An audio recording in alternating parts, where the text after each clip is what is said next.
Say it again. Tell us about the trip to get down here. You know, I know you wanted to get to DC to, you know, the fans were waiting for you. Well, you know, weather. You know, yeah. Mother Nature. There's nothing we can do about, you know, when we faced with a situation like that. Only thing we can do is have patience and just wait it out. And you know, the staff talked. You know, the staff and everybody talked about we need to go to Chicago, but I had to come to DC. You know, DC is a place that's supported me for so many years. This goes back 18 years. I've been, you know, the people from DC have been showing me love, so I had to come to DC. What do you think of all these fans that waited for you? Loyal fans. That's why I had to come to DC and show love. You know, unbelievable turnout in New York City. I'm pretty sure we have a great turnout here also. But like I said before, I'm thankful for all the fans because, you know, without the fans, Floyd Mayweather wouldn't be where he's at today. Is this a first for you, having to do a press conference at 11:30 p.m. on the East Coast? You know, it doesn't matter. You know, a press conference, late night, a fight late night, whatever it takes, you know, to stay at the top and to get the people what they want to see. It's all about entertainment. What's the importance of these kinds of press tours to the bottom line, to the pay-per-view sales? You know, just giving it just the loyal fans, you know, as far as, you know, when you look at the Nielsen ratings, as far as, you know, with the television, you know, DC is up there extremely high. New York City is up there extremely high. Chicago and a lot of other cities. Whereas with a tour like with Canelo, we've done a lot more places, and we also went to another country. With the De La Hoya, we've done a lot of. We've done more states. You know, we basically went to all the main places in the United States, and which that was a great turnout. That was record breaking. The Canelo was record breaking. But, you know, I'm ready to get back home and start training, actually. Tell me why you chose a rematch here. You don't usually do a rematch. Well, you can't say I usually don't do a rematch. I only had one rematch. Wow. I mean, if I had 4 or 5, then you can, you know, you can say that. But this is what the fans wanted. You know, I didn't say nothing. They just told me. You know, my team and my staff. You know, my team and my staff came together, and, you know, Linda just told me that you're fighting Maidana. I said, okay, no problem, whatever.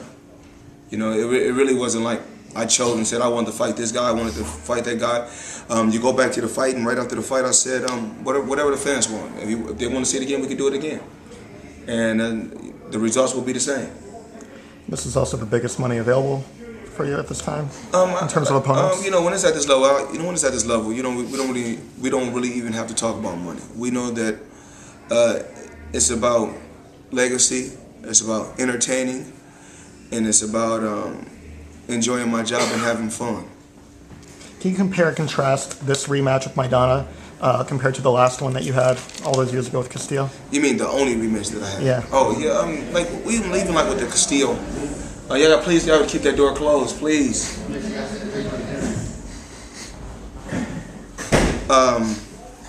Far as with Castillo, like I said before, I'm not just fighting my opponent. I'm fighting against the world.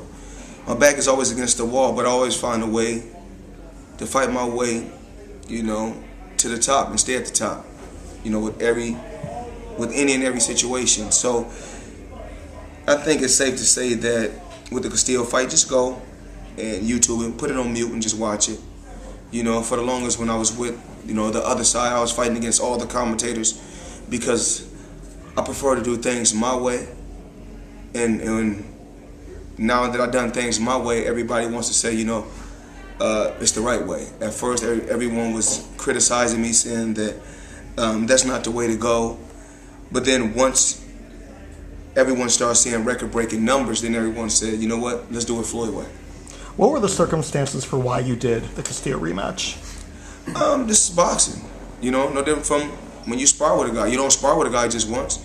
You continue to box. You know, you spar. Sometimes you spar a guy 4 or 5 times. You bring in different styles. And like if Castillo felt that he won, let's see it again. Let's see if you can do it again. Same thing with Maidana. If you feel you won, let's see it. We can do it again. With the issues with Maidana's gloves before the last fight, is that another concern going into this? Well, you know, today I pulled this card. I said, bet your purse.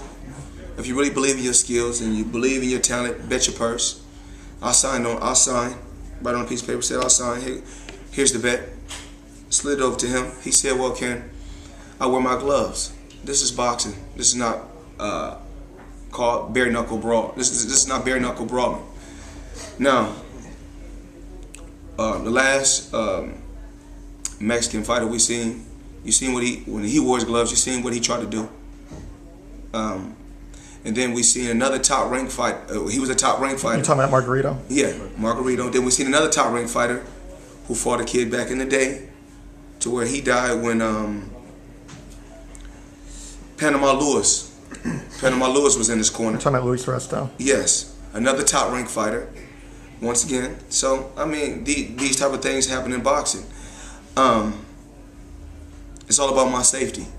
You know, I'm the best fighter in the world, but my safety is first, and his safety should be first also. You know, I have 4 beautiful children that I love. I have a beautiful family that I love, and I have life after boxing. I don't know about him, but we're the A side. I feel that we should be on the even playing field. I'm taking random blood and urine testing. I think he should do the same thing. And is he? Absolutely. We have to. We have to. I'm the face of boxing, and it's about keeping my sport clean. What is the specific concern with the gloves that he wanted to wear that made you concerned about your safety? It's no padding. How you trying to fight in gloves with no padding? This, like I said before, this is not a bare knuckle brawl. You know, this is a sport.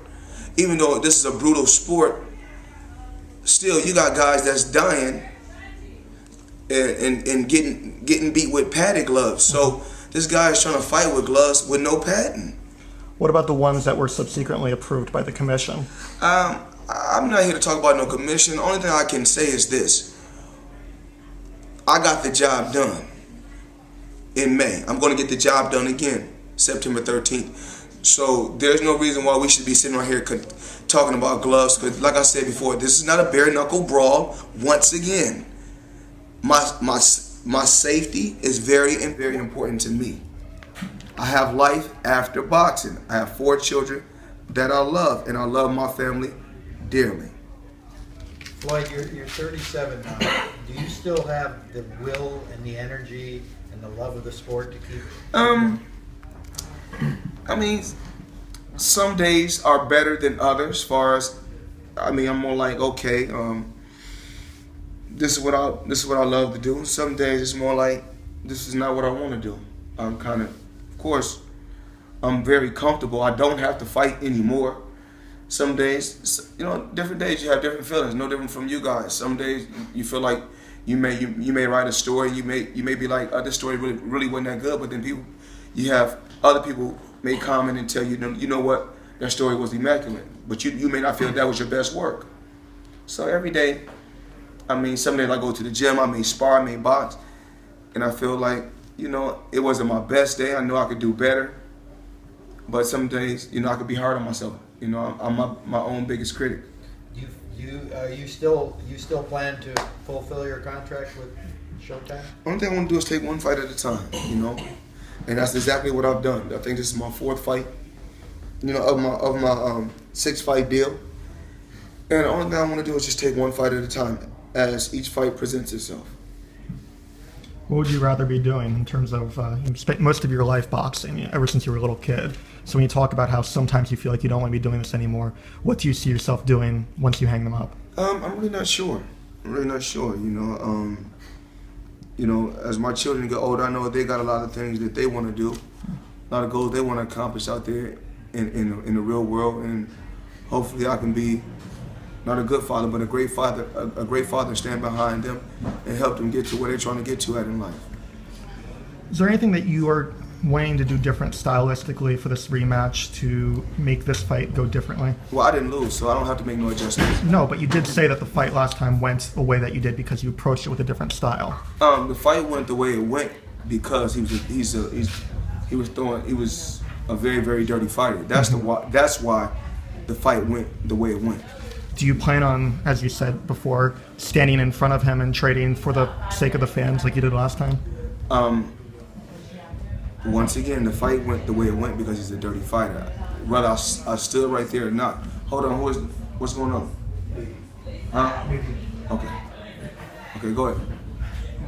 Maidana addressed that in the news conference, on his news conference about calling you a dirty fighter. How do you respond to something like that? I mean, I just don't like that Robert Garcia claims that he's such a great trainer. And there's a difference between my father and Robert Garcia, totally. Even though my father's he's a good trainer, my father's very, very biased, because if it's a fighter that my dad is working with, he's going to say, well, he's the best. I mean, the fighter he's working with is the best. But I'm talking about as far as my father's working with other fighters, not myself, but other fighters. He's gonna say, well, my fighter can do this, my fighter can do that.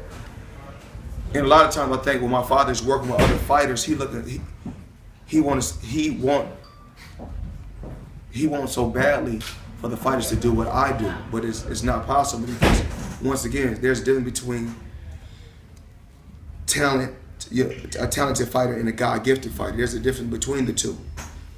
But one thing my dad would never do, tell me to go out there and be dirty. And that's where I take my hat off and commend my father. My father would never tell me to go out there, be dirty, do whatever you have to do to win. Last time, I got a brutal headbutt. Guy tried to knee me, headbutt, numerous. It's probably more than 10 low blows. But like I said before, I don't have anything negative to say about the ref. He's only human.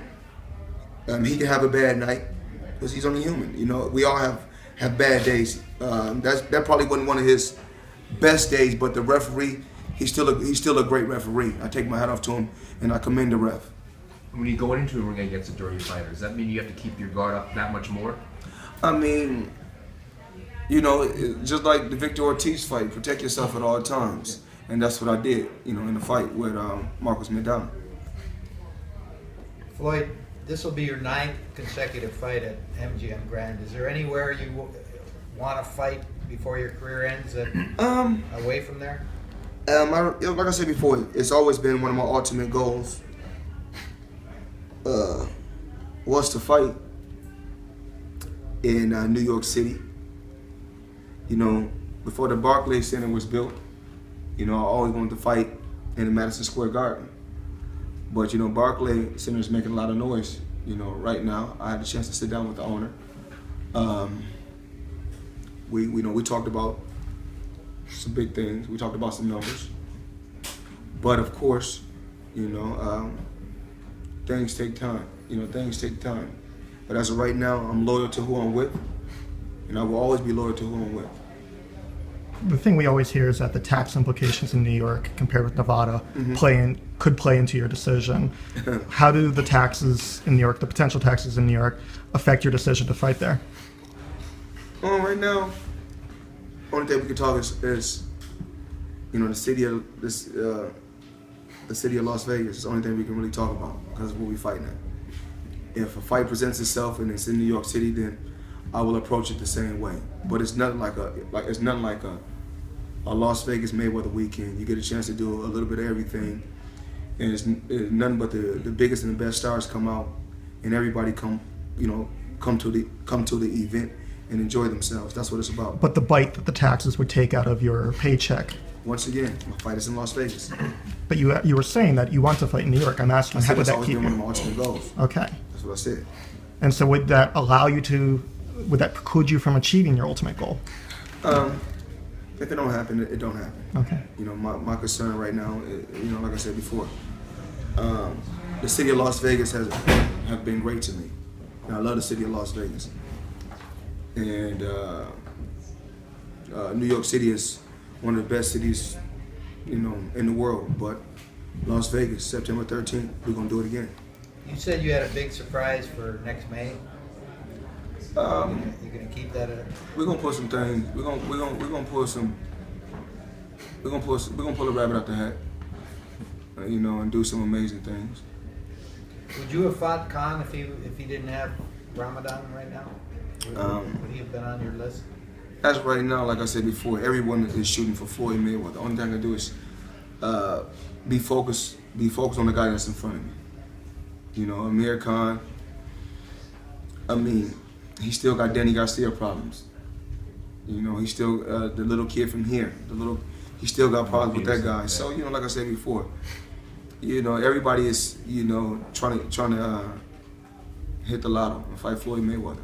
That's how it is. How about Ronda Rousey? Actually, I don't even know who he is. No, That's a woman. that was Dana White. Dana White said Ronda Rousey would kick Floyd Mayweather. I thought you were talking. I didn't know who that is. So back to Khan real quick. You're saying that Khan hasn't proven himself to you yet to earn a Mayweather fight?